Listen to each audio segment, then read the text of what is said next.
इसके पिछले सभी एपिसोड्स के वीडियोस आपको हमारे चैनल पर मिल जाएंगे। तो चलिए जानते हैं आगे की कहानी को बिना किसी देरी के। अब तक हमने देखा कि तांजीरो मिस्ट हाशिरा मुइचिरो की ट्रेनिंग 5 दिनों में ही कंप्लीट कर लेता है। इसके बाद तांजीरो लव हाशिरा मित्सुरी के पास आता है, जो कि उसे देख बहुत खुश होती है और तांजीरो के लिए वो अपने हाथों से पैन केक बनाती है। तांजीरो ने पहले कभी केक नहीं खाया था, तो वो उसे अपने हाथों से खिलाती है और तांजीरो को पैन केक बहुत अच्छा लगता है। मित्सुरी फिर तांजीरो को उसकी ट्रेनिंग वाली ड्रेस देती है। मित्सुरी ने सभी स्लेयर्स को लड़कियों जैसी ड्रेस पहनाई हुई थी और फिर वो सभी को म्यूजिक की बीट पर नाचने को कहती है, क्योंकि नाचने से उनके शरीर की फ्लेक्सिबिलिटी बढ़ेगी। इसके बाद वो सभी से स्ट्रेचिंग भी करवाती है। वो डेमो देने के लिए एक स्लेयर की टांगे पूरी तरह से खोल देती है, जिससे उसे बहुत दर्द होता है। अब ये देख पहली बार तांजीरो को भी ट्रेनिंग से डर लगने लगता है। मित्सुरी फिर तांजीरो को भी अपने पास बुलाकर उसकी टांगे फैला देती है। मित्सुरी की ट्रेनिंग कंप्लीट करने के बाद तांजीरो ओबानाई के मेंशन में जाता है। तांजीरो यहाँ आकर भी बहुत एक्साइटेड था, लेकिन ओबानाई उसे चुप करा देता है और बोलता है कि मित्सुरी ने तुम्हारे बारे में बताया था, लगता है उसकी ट्रेनिंग में तुमने कुछ ज्यादा ही एंजॉय किया है। हम देखते हैं कि मित्सुरी ओबानाई को लेटर्स लिखती रहती है, जिसमें वो ओबानाई को बताती है कि आज ट्रेनिंग के बाद उसने तांजीरो के साथ चाय पी और तांजीरो जब भी कुछ मीठा खाता या पीता है तो बहुत क्यूट लगता है। ये पढ़कर ओबानाई को बहुत ज्यादा जलन होती है और इसीलिए वो तांजीरो पर थोड़ा गुस्सा है। वहीं तांजीरो को कुछ समझ नहीं आता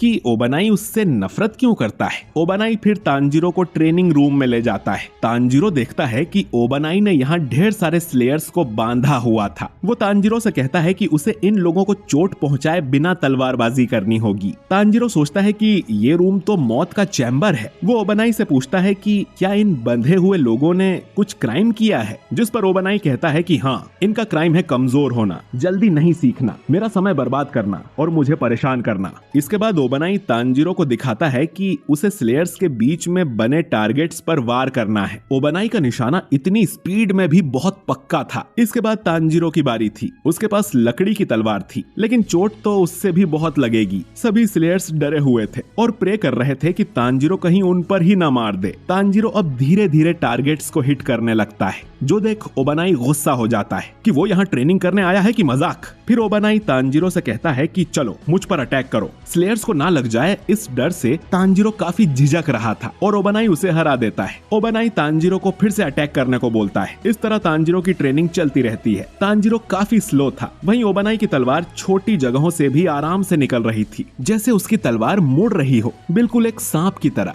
और तांजीरो जब भी स्लेयर्स के बीच में मारता था तो उसे उनकी अंदरूनी आवाज सुनाई दे रही थी, जो कह रही थी कि हमें मत मारना। इससे तांजीरो का दिमाग और खराब हो रहा था। ओबानाई तांजीरो से कहता है कि झिझकना बंद करो कचरे के डिब्बे। तांजीरो के हाथ पहली बार इस तरह कांप रहे थे, लेकिन उसे ट्रेनिंग तो करनी ही होगी। वो हिम्मत करके तलवार उठाता है तो वो पीछे वाले की छाती में मार देता है और उससे माफी मांगता है। शाम हो जाती है और सभी स्लेयर्स को छोड़ दिया गया था, लेकिन तांजीरो अब भी उन टारगेट्स को हिट करते हुए ट्रेनिंग कर रहा था। वो नहीं चाहता था कि उसकी वजह से किसी और को परेशानी हो। अब तांजीरो को देखकर बाकी स्लेयर्स में भी जोश आ जाता है और वो लोग भी ट्रेनिंग करने लगते हैं। इसके बाद ये सभी गर्म पानी में डुबकी मारने जाते हैं और शरीर पर लगी चोटों की वजह से उनका पूरा शरीर दर्द करने लगता है। अगले दिन तांजीरो फिर से ओबानाई के साथ फाइट करता है, लेकिन वो अब भी काफी स्लो था। तीसरे दिन भी उसे बहुत मार पड़ती है। चौथे दिन तांजीरो सिर्फ ओबानाई पर फोकस करने की सोचता है, क्योंकि असली लड़ाई में अगर उसकी तलवार किसी पेड़ या पत्थर के बीच में फंस गई तो समझो खेल खत्म।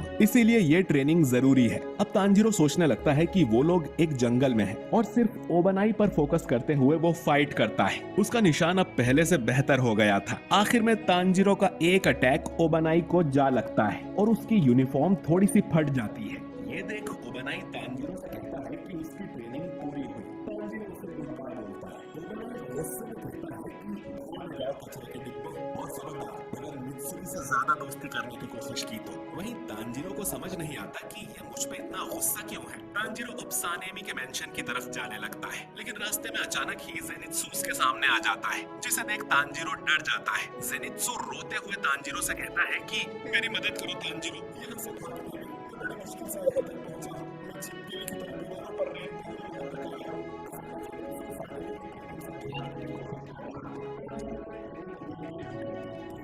सुकी और जेनित्सु ट्रेनिंग में उससे आगे है। तभी सानेमी यहाँ आकर उसे पकड़ लेता है और कहता है कि ये तो ट्रेनिंग पर वापस चलो, मेरे हाथों से मारे जाओ। जेनित्सु रोते हुए कहता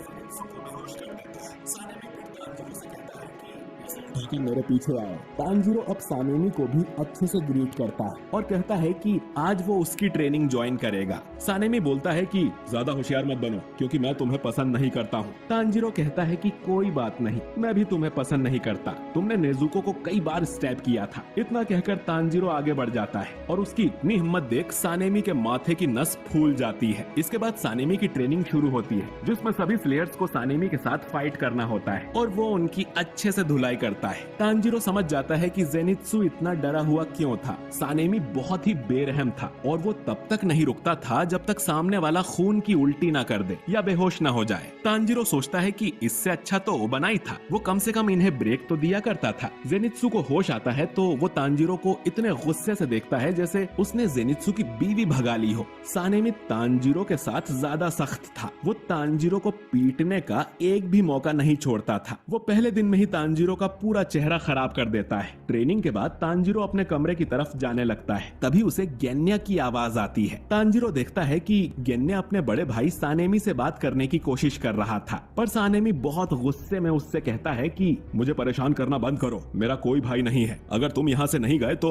मैं तुम्हें मार दूंगा। गेन्या डर के अपना सिर झुका लेता है। तांजीरो सोचता है कि हम भाई बहनों में तो ऐसी लड़ाई नहीं होती थी। सानेमी गेन्या की इंसल्ट करते हुए कहता है कि तुम्हारे अंदर कोई टैलेंट नहीं है, तुम्हें डीमन स्लेयर कॉर्प्स को छोड़ देना चाहिए। जिसे कोई ब्रीदिंग टेक्निक भी नहीं आती हो उसे खुद को तलवारबाज कहने का कोई हक नहीं है। इतना कहकर सानेमी यहाँ से जाने लगता है। गेन्या कहता है कि उसे बहुत समय से सानेमी से माफी मांगनी है, पर सानेमी कहता है कि उसे फर्क नहीं पड़ता। गेन्या आगे कहता है कि वो बड़ी मेहनत कर यहाँ तक पहुँचा है, बल्कि उसने एक डीमन को भी खाया था। अब ये सुन सानेमी रुक जाता है और गुस्से में आग बबूला होते हुए पूछता है कि क्या कहा तुमने? एक डीमन खाया है?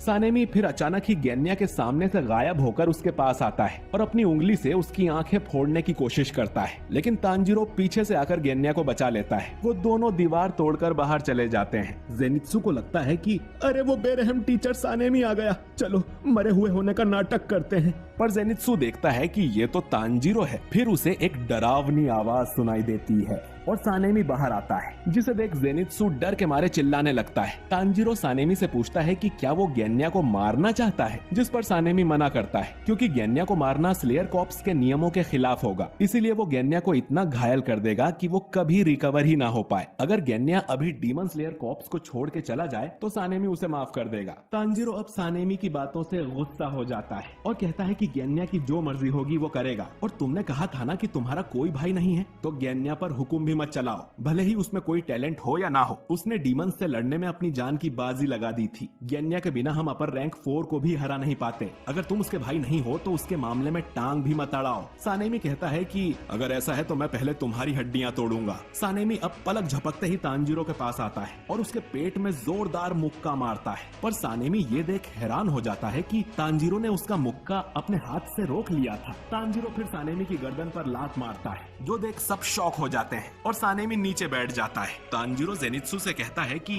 गेन्या को लेकर यहाँ से भाग जाओ। जेनित्सु कहता है कि ए पागल है क्या, मेरा नाम मत लो। सानेमी अब घूमकर तांजीरो को लात मारता है, जिससे तांजीरो का कान कट जाता है। सानेमी कहता है कि तुम्हारी हिम्मत की दाद देनी पड़ेगी, लेकिन अब मैं तुम्हें जरूर मार दूंगा। गेन्या सानेमी से बोलता है कि तांजीरो को छोड़ दो, उसका इसमें कोई लेना देना नहीं है। तभी जेनित्सु गेन्या को लेकर यहाँ से भागने लगता है और कहता है कि बड़ों की लड़ाई में हमारा क्या काम है, और वो खुल्ला सांड तुम्हारा बड़ा भाई है क्या, मुझे तुम पर तरस आता है। ये सुन गेन्या जेनित्सु को मुक्का मार देता है और कहता है कि मेरे भाई की बेइज्जती मत करो। इधर सानेमी तांजीरो की धुलाई करने लगता है। आखिर में बाकी स्लेयर आकर उन दोनों को अलग करते हैं। तांजीरो को अपने कासुगाई क्रो से काफी डांट पड़ती है। न सिर्फ उसकी सानेमी के साथ ट्रेनिंग रद्द कर दी जाती है, बल्कि तांजीरो का अब सानेमी से बात करना भी अलाउड नहीं था। पर तांजीरो को इस बात का दुख था कि उसने सानेमी और गेन्या के रिश्ते को शायद और ज्यादा बिगाड़ दिया है। इसके बाद तांजीरो और जेनित्सु स्टोन हाशिरा ग्योमी की ट्रेनिंग के लिए जाने लगते हैं। तांजीरो जेनित्सु की ट्रेनिंग खराब करने के लिए उससे माफी मांगता है, लेकिन जेनित्सु इस बात से खुश था कि तांजीरो सानेमी के खिलाफ खड़ा हुआ और उसे अच्छी टक्कर भी दी।